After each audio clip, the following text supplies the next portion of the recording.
Hola, estudiantes.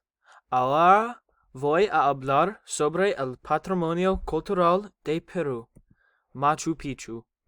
Machu Picchu fue elegido como una vista del patrimonio cultural por la UNESCO por muchas razones.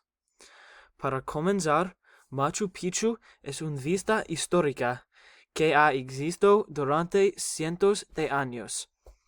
Este lugar fue nombrada una nueva maravilla del mundo recientemente, debido a su hermosa arquitectura y amplia historia.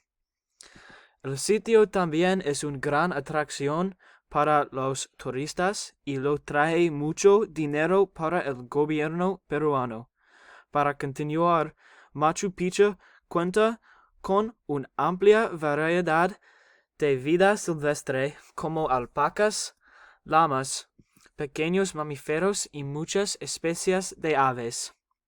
Para concluir, la combinación de una extensa historia, la atracción de turistas y la vida silvestre diversa es lo que hace de Machu Picchu es un sitio de patrimonio cultural. Adiós.